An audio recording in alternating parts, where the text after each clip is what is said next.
నమస్తే, welcome to DBC news Telugu. ప్రతిక్షణం ప్రజల పక్షం. సిద్దిపేట జిల్లా అర్బన్ మండలం ఎన్సన్పల్లి గ్రామంలో మాజీ మంత్రి ఎమ్మెల్యే హరీష్ రావు ఒడ్ల కొనుగోలు కేంద్రాన్ని సందర్శించారు. ఈ సందర్భంగా మాట్లాడుతూ ప్రభుత్వాన్ని 2 రోజులలో ఒడ్ల కొనుగోలు వేగవంతం చేయకపోతే వేలాది మంది రైతులతో కలెక్టరేట్ ను ముట్టడిస్తానని రాష్ట్రంలో ప్రభుత్వం యొక్క నిర్లక్ష్యం వల్ల లక్షలాది మంది రైతులు ఇలా హరిగోసపట్టు పరిస్థితి ఉన్నది. ఈ ముఖ్యమంత్రికి రైతులంటే చిన్న చూపు ఉన్నది. యూరియా బస్తాలు సరఫరా చేయడంలో ప్రభుత్వం ఫెయిల్, రైతు బంధు వేయడంలో ప్రభుత్వం ఫెయిల్, కరెంటు సరఫరా చేయడంలో ప్రభుత్వం ఫెయిల్, ఆరుగాలం కష్టపడి పండించిన పంట కొనడంలో కూడా ఈ ప్రభుత్వం ఫెయిల్ అయిపోయింది. అంటే ఈ ప్రభుత్వానికి రైతులంటే పట్టింపు లేదు, రైతులంటే లెక్కలేనిటట్టుగా రాష్ట్ర ప్రభుత్వం వ్యవహరిస్తూ ఉంది. గతంలో బీఆర్ఎస్ ప్రభుత్వం ఉన్నప్పుడు ఎప్పుడు కూడా ఈ రకమైన ఇబ్బంది రాలేదు. బీఆర్ఎస్ఏ కాదు, నాకు తెలిసి సమైక్య రాష్ట్రంలో కానీ గతంలో ఏ ప్రభుత్వం అధికారంలో ఉన్నా రైతులకు ఇంత గోస మాత్రం ఎన్నడూ పడలేదు. అది రాజశేఖర రెడ్డి ఉన్నప్పుడా, రోషయ్య గారు ఉన్నప్పుడా, కిరణ్ కుమార్ రెడ్డి ఉన్నప్పుడా, కేసీఆర్ గారు ఉన్నప్పుడా, ఏ ముఖ్యమంత్రి ఉన్నా ఇంత బాధ మాత్రం రైతులకు ఎప్పుడు కలగదు. ఫస్ట్ టైం రైతులు ఈసారి చాలా ఇబ్బందులు పడుతున్నటువంటి పరిస్థితి ఉన్నది. ఉత్తమ్ కుమార్ రెడ్డి నిన్న 70 లక్షల మెట్రిక్ టన్నులు కొంటాము అంటుండు. ఉత్తమ్ కుమార్ రెడ్డి నీది నోరా మోరా? నువ్వే మొన్న ఏమన్నావు? 90 లక్షల మెట్రిక్ టన్నులు కొంటా అన్నావు. ఇవాళ ఏమంటున్నావు? 70 లక్షల మెట్రిక్ టన్నులు కొంటా అంటున్నావు. అంటే 20 లక్షల మెట్రిక్ టన్నులు ఎగబెడుతున్నావా? నువ్వే నీ నోట్తోనే నువ్వేమన్నావు? 1,40,00,000 మెట్రిక్ టన్నుల పంట పండుతున్నది, అందులో 90 లక్షలు ప్రభుత్వం కొంటది అని చెప్పినావు. ఇవాళ ఏమంటున్నావు? 1,40,00,000 మెట్రిక్ టన్నుల పంట పండుతుంది, అందులో సగం 70 లక్షలు కొంట, మిగతా 70 లక్షలు ఎగబెడతా అంటుండు ఉత్తమ్ కుమార్ రెడ్డి. అంటే మిగతా 70 లక్షలు దళారులకు అమ్ముకోవాలనా? ఏం చేయాలి? వడ్లు కొనే తెలివి కూడా లేదా ఈ ప్రభుత్వానికి? ఏమనంటే కేంద్ర ప్రభుత్వం మీద నెపం నెడతా ఉన్నాడు ఉత్తమ్ కుమార్ రెడ్డి. కేంద్రం 51 లక్షలే ధర్నా చేయి. ఆనాడు కేసీఆర్ గారు ఉన్నప్పుడు ఢిల్లీ వడ్లు ముఖ్యమంత్రి గారు, మంత్రులము, ఎమ్మెల్యేలం ఢిల్లీకి పోయి ధర్నా చేసినాం. మేము ముఖ్యమంత్రి, మంత్రులం ఢిల్లీకి పోయి వడ్లు కొంటవా కొనవా అని చెప్పి కేంద్ర ప్రభుత్వం మీద ఒత్తిడి తెచ్చే విధంగా ఢిల్లీలో ధర్నా చేసి కేంద్ర ప్రభుత్వం మెడలు వంచి వడ్లు కొనిపించినాం. ఆ రోజు నీకెందుకు చేతనైతలేదు? కేంద్రం కొనకపోయినా కేసీఆర్ వడ్లు కొన్నాడు, రైతులకు ఇబ్బంది కాకుండా చూసుకున్నాడు. నువ్వు ఢిల్లీ పోయి ధర్నా చేయి, కేంద్రం మీద ఒత్తిడి తీసుకురా, రైతులకు ఇబ్బంది కాకుండా వడ్లు కొనుగోలు చేయి. అంటే 1,40,00,000 మెట్రిక్ టన్నుల వడ్లల్లో 70 లక్షలే కొంటా, ఇక 70 లక్షలు ఎగబెడతా అంటే ఆ రైతులు సగానికి సగం ఎగబెడతా అంటున్నావు నువ్వు. ఆ రైతులు ఏం కావాలని అడుగుతా ఉన్నా. మొన్నటికి నిన్నటికి 20 లక్షల మెట్రిక్ టన్నులు ఎందుకు మాయం చేసినావని అడుగుతా ఉన్నా. రేవంత్ రెడ్డి అంటుంటాడు, ఎవరైనా తాలు పెడితే తోలు తీస్తా కూర్చొని డైలాగ్ కొడతాడు. నేను ఉత్తమ్ కుమార్ రెడ్డి అంటుండు, తాలు పెడితే నేనైతే కఠినమైన చర్యలు తీసుకుంటా మిల్లుల మీద అంటుండు. నేను అడుగుతున్నా, ఇవాళ పొద్దున్న నుంచి నా నియోజకవర్గంలో నాకు 20-30 ఫోన్లు వచ్చినాయి. నంగనూరు మండలం ఖానాపూరు, ఖాత, వెంకటాపూరు, నర్మెట, పాలమాకల, సిద్దిపేట అర్బన్ మండలంలో ఎన్సాన్పల్లి, మిట్టపల్లి, అదేవిధంగా పుల్లూరు, రావురూక్ల, రాఘవాపూరు, ఇటు మల్లారము, సికింద్లాపూర్, ఇట్లా అనేక ఫోన్లు వస్తున్నాయి. 43 కిలోలు పెట్టమంటున్నారు సార్, మిల్లులు దించుకుంటలేరు సార్, 43 కిలోలు ఇస్తేనే మేము దించుతామని మిల్లులు అంటున్నారు. ఒక బ్యాగు మీద 2 కిలోలు ఎక్కువ పెట్టమంటున్నారు. అంటే క్వింటాల్కు 5 కిలోలు పోతుంది, ఎకరాకు 150 కిలోలు పోతుంది. రైతు ఎంత నష్టపోవాలి? ఈ తరుగు మీద మీ ప్రభుత్వం ఈ డైలాగులే తప్ప యాక్షన్ లేదా? రైతులు కానీ మా కోఆపరేటివ్ చైర్మన్లు డిఎస్ఓ గారికి ఫోన్ చేస్తే జిల్లా అధికారి ఏమంటుండంటే, మీరు మిల్లులతో మాట్లాడుకొని ఏడుకోవాడికి. డిఎస్ఓ బాధ్యత తీసుకోవాల్సిన జిల్లా అధికారి రైతులతో ఏడుకోవాడికి మీరు మిల్లులతో మాట్లాడుకోండి అని రైతులకు సమాధానం చెప్తున్నారు. ఇదా చెప్పాల్సిన బాధ్యత? ఇవాళ ఏ మంత్రి అన్న ఈ రోజు వరకు ఒక కొనుగోలు కేంద్రానికి వచ్చిండా? ఏ అధికారన్న తిరుగుతా ఉన్నారా? ఇలా పట్టింపు లేదు. ఈ రోజు రాష్ట్ర వ్యాప్తంగా రాస్తారోకలు అవుతున్నాయి. మిట్టపల్లిలో రాస్తారోకో అవుతుంది, నంగునూరులో రాస్తారోకో అవుతుంది, చిన్నకోడూరు మండలంలో రాస్తారోకో అవుతుంది.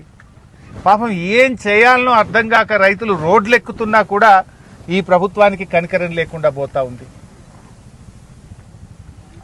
ఇలా రోహిణి కార్త్ వచ్చినా ఇంకా కల్లాల్లో వడ్లు అన్నీ ఉన్నాయి. రోహిణి కార్త్ వస్తే జనరల్గా రైతులు దుక్కి దున్నడం స్టార్ట్ చేస్తారు, వానకాలం ప్రిపరేషన్ స్టార్ట్ చేస్తారు, వర్షాకాలానికి వ్యవసాయ పనులు ముమ్మరంగా చేసుకునే సమయం వచ్చింది. రోహిణి కార్త్ వచ్చినా ఎక్కడి వడ్లు అక్కడనే ఉన్నాయి. 1,40,00,000 మెట్రిక్ టన్నుల వడ్లు పండితే ఇప్పుడు కొన్నది 50 లక్షలే. 1/3 కొన్నావు, ఇంకా 2 వంతులు ఉన్నది. 1 వంతు కొన్నావు, ఇంకా 2 వంతుల వడ్లు ఆనే ఉన్నాయి. రోహిణి కార్త్ వచ్చినా వడ్లు కొనే దిక్కులేని పరిస్థితి ఏర్పడ్డది. రైతులు గుండెలు బాదుకొని రోడ్లెక్కి చెప్తా ఉన్నారు. కానీ ఈ రేవంత్ రెడ్డికి, ఈ ప్రభుత్వానికి కళ్ళు కనబడతలేవు, చెవులు వినబడతలేవు. నిజంగా మీకు కళ్ళు కనబడితే రైతుల బాధలు మీకు కనబడేటి, రైతుల కన్నీళ్లు మీకు కనబడేది. గుండెలు బాదుకొని రైతులు చెప్తుంటే రైతుల బాధలు, ఆర్తనాదాలు మీ చెవులకు వినబడాలి. కానీ మీకు కళ్ళు కనబడతలేవు, చెవులు వినబడినట్టు మొద్దు ప్రభుత్వంగా మారిపోయింది మీ ప్రభుత్వం. రైతుల గుండెలాగిపోయిన ఈ ప్రభుత్వము, ఈ రేవంత్ రెడ్డి గుండె కరగడం లేదు. కుప్పల మీదనే పిట్టల్లాగా రైతులు వాలిపోతున్నారు. నిన్న కొల్చారం మండలంలో మెదక్ జిల్లాలో ఒక రైతు చనిపోయినాడు. ఇప్పటికి రాష్ట్రంలో 10-12 మంది రైతులు చనిపోయినారు. ప్రభుత్వం ధాన్యం కొనడం లేదని బాధపడుతున్నారు. ఇప్పుడే ఒక మహిళా రైతు కలిసింది ఇక్కడ, నాగలక్ష్మి. మక్కలమ్మినము ఇంతవరకు రూపాయి రాలే. నెల రోజులైంది సార్ నేను ఎన్సాన్పల్లిలో వడ్లు పోసి, ఇంతకు సంచులు కూడా ఇయ్యలేదని నాగలక్ష్మి చెప్తా ఉంది. ముఖ్యమంత్రి ఏం డైలాగులు కొడుతుండు? మిషన్ మోడ్లో వడ్లు కొనుండ్రు అని హైదరాబాద్లో కూర్చొని డైలాగ్ కొడుతుండు. మిషన్ మోడ్ అట. నీది మిషన్ మోడ్ కాదు రేవంత్ రెడ్డి, నీదంతా కమిషన్ మోడ్. మిషన్ మోడ్లో కొంటే నత్తలు కూడా సిగ్గుపడతాయి. నువ్వు వడ్లు కొనే పద్ధతి చూస్తే నత్తలు కూడా సిగ్గుపడతాయి. రోహిణి కార్త్ వచ్చినా 3వ వంతు వడ్లు కొనలే నువ్వు ఇప్పటికి. నీ మిషన్ మోడ్ అంతా కాగిదాలకే పరిమితమైంది. నీ డైలాగ్ అంటే నీ పేపర్ టైగర్ ఏదో అంటారు, పేపర్ టైగర్ డైలాగ్లని, పేపర్ టైగర్ మాటలని అసలు వాస్తవం లేదు. నువ్వు హైదరాబాద్లో మిషన్ మోడ్లో కొనమంటే మరి ఎందుకు కొంటలేరు? ఎందుకు తరుగు పెడతా ఉన్నారు? అరే నిన్న క్యాబినెట్ మీటింగ్ అయితే రైతులు ఆశగా చూసిండ్రు. మంత్రులు, ముఖ్యమంత్రి మా గురించి పట్టించుకుంటారేమో, మా గురించి ఏమైనా మాట్లాడతారేమో, ప్రభుత్వం ఏమన్నా మిల్లర్లకు, కలెక్టర్లకు డైరెక్షన్ ఇస్తుందని ఆశపడితే నిన్న క్యాబినెట్ మీటింగ్లో రైతుల గురించి ఒక మాట కూడా మాట్లాడలేదు మీరు. రైతుల గురించి కనీసం ఎట్లా పరిష్కరిద్దామనే ఆలోచన కూడా లేదు మీకు. ఇదే రేవంత్ రెడ్డి సిద్దిపేటకు వచ్చి రైతు భరోసా పైసలు 45 రోజుల్లో 9,000 కోట్లు వేస్తున్నా అని చెప్పిండు. మార్చి 22వ తారీఖు నాడు మేము కట్టించిన ఆయిల్ పామ్ ఫ్యాక్టరీకి రిబ్బన్ కత్తిరీయనీకి వచ్చిండు. రిబ్బన్ కత్తిరించి ఏమన్నాడు? 45 రోజుల్లో 9,000 కోట్లు మొత్తం రైతు బంధు పైసలు ఎత్తా అన్నాడు. మార్చి 22 పోయింది, ఏప్రిల్ 22 పోయింది, మే 22 పోయింది, ఇలా మే 25వ తారీఖు. నువ్వు 45 రోజులు అన్నావు, ఇలాంటికి 63 రోజులైంది. 63 రోజులైనా 2 ఎకరాలకే రైతు బంధు పడ్డది. ఇదివరకు మిగతా పైసలు పడనే లేదు. అసలు నువ్వు ఏదన్నా మాట చెప్తే మాట మీద నిలబడే రకమే కాదు నువ్వు. అన్ని అబద్ధాలే చెప్తావు నువ్వు. సిద్దిపేట గడ్డ మీద 45 రోజుల్లో మొత్తం రైతు బంధు వేస్తా అని చెప్పినావు. ఇవాళకి 63 రోజులైనా ఇంతవరకు నీ రైతు బంధు పైసలు పడలేదు. నువ్వు దేవుని మీదనే ఒట్టు పెట్టి మాట తప్పిన రకం. నువ్వు కనబడ్డ దేవుని మీదలో ఒట్టు పెట్టినావు. కొమరెల్లి మల్లన్న మీద పెట్టినావు, యాదాద్రి లక్ష్మీనరసింహస్వామి మీద పెట్టినావు, ఏడుపాయల అమ్మవారి మీద పెట్టినావు, మెదక్ చర్చి మీద పెట్టినావు. 15 ఆగస్టు కల్లా రుణమాఫీ చేస్తా అన్నావు. 2 15 ఆగస్టులు పోయినాయి, ఇదివరకు రుణమాఫీ కాలే. దేవుని మీద ఒట్టు పెట్టి రుణమాఫీ చేయని నువ్వు 45 రోజుల్లో రైతు బంధు వేస్తా అంటే అది మాత్రం నువ్వు అమలు చేస్తావా? అన్నీ నీ డైలాగులే, పేపర్ టైగర్ మాటల్ని. ఏనాడు కూడా నువ్వు మాట మీద నిలబడినటువంటి పరిస్థితి లేదు.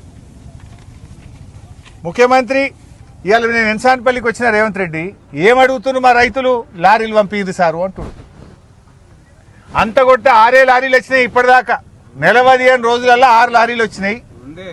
మాకుగా లారీలు పంపితే మేము మొగులైతా ఉన్నది, వాన పడేటట్టుంది, ఇప్పటికీ చెదలు పట్టిపోతున్నాయి వడ్లు. మేము నెల 15 రోజుల వడ్లు పోసి కింద సీసీ లేదు, మట్టి ఉన్నది, సంచులు అట్లే చెదలు పట్టిపోతున్నాయి సార్, జర లారీలు పంపింది అని రైతులు అడుగుతా ఉన్నారు. ముఖ్యమంత్రి గారు నువ్వు ఢిల్లీ ట్రిప్పులు 60 కొట్టినావు, ఇప్పటికీ 60 సార్లు పోయించినట్టు నువ్వు ఢిల్లీకి. నువ్వు ఢిల్లీ ట్రిప్పులు కొట్టినా మాకైతే వచ్చిందేం లేదు. నీ ఢిల్లీ ట్రిప్పులు ఏమన్నా కానీ గా లారీలతో జల్దీ ట్రిప్పులు కొట్టి, గా లారీ ట్రిప్పులు కొడితే గా వడ్లన్న పోతే మా రైతుల కష్టాలన్న తీరుతాయి. గా లారీలు ట్రిప్పులు కొట్టించే తెలివి లేదా నీకు? ఎప్పుడైనా మేము ఇట్లా గట్టిగా అడిగినామనుకో మమ్మల్ని తిట్టిపోస్తున్నారు, ఇక వ్యక్తిగత విమర్శలు చేస్తున్నారు, అక్రమ కేసులు పెడుతున్నారు. గట్టిగా ప్రభుత్వాన్ని నిలదీస్తే ప్రశ్నించిన వాళ్ళ మీద అక్రమ కేసులు పెట్టే ప్రయత్నం చేస్తున్నారు. సరే నువ్వు మమ్మల్ని ఎంత తిట్టినా మేమేం బాధపడం, కానీ రైతులకు కాంటాలు పెట్టు, రైతులకు కాంటాలు పెట్టి మమ్మల్ని తిట్టుర్రు, ఎంత తిట్టినా పడతాం. గా కాంటాలు పెట్టుర్రు, ఊకే మమ్మల్ని తిడితే వచ్చేదేం లేదు. గా వడ్లు పోయేటట్టు చేయండి, రైతులకు కాంటాలు పెట్టుండ్రి, లారీల ట్రిప్పులు పెంచుండ్రి. ఇప్పుడు ఎన్సాన్పల్లిలో ఇప్పుడే ఒక రైతు చెప్పిండు నాకు, కనకయ్య అనుకుంటా, కనకయ్య అంటుండు సంచులు లేవట సార్, సంచులు అయిపోయినాయి అంటుండు. నేనేమంటున్నా, రేవంత్ రెడ్డి ఈ గారెడి మాటలు బంద్ చేయి, గన్ని బ్యాగులు పంపి. అరే గన్ని బ్యాగులు లేవట ఇప్పటికి 4 రోజులే. గా సంచులు పంపే తెలివి లేదా నీకు? సంచులు పంపవైతివి, లారీలు పంపవైతివి. ఢిల్లీకి ట్రిప్పులు బంద్ చేయి, లారీ ట్రిప్పులు పెంచు, గారెడి మాటలు బంద్ చేయి, గన్ని బ్యాగులు పంపించు. రైతుల గురించి పట్టించుకో, తిట్లు తగ్గించి ధాన్యం తరలించే ప్రయత్నం చేయండి, లారీ ట్రిప్పులు పెంచండి, గన్ని బ్యాగులు సరఫరా చేయండి. చెదలు పడుతుంది, వానలు పడే పరిస్థితి ఉంది, మొగులైతా ఉంది. యుద్ధ ప్రాతిపదికన అధికారులను పెట్టి రైతుల ఇబ్బందులు తొలగించాలని చెప్పి మేము ప్రభుత్వాన్ని డిమాండ్ చేస్తూ ఉన్నాం. 1-2 రోజుల్లో గిట్ట మార్పు రాకపోతే స్వయంగా నేనే వెళ్ళి కలెక్టరేట్ ముందు నిరవధిక ధర్నా చేపడతామని చెప్పి కూడా హెచ్చరిస్తా ఉన్నాం. వేలాది మంది రైతులను తీసుకెళ్లి కలెక్టరేట్ను దిగ్బంధం చేస్తామని చెప్పి కూడా నేను ప్రభుత్వాన్ని హెచ్చరిస్తా ఉన్నాం. రాష్ట్ర వ్యాప్తంగా కూడా 2-3 రోజుల్లో పరిస్థితుల్లో మార్పు రావాలి. లారీలు పంపండి, గన్నీ బ్యాగులు పంపండి, రైతుల్ని ఆదుకోండి. లేదంటే ఎక్కడికక్కడ అన్ని జిల్లాల్లో కలెక్టరేట్లను దిగ్బంధం చేసి ప్రభుత్వం మీద ఒత్తిడి పెంచాల్సి వస్తుంది.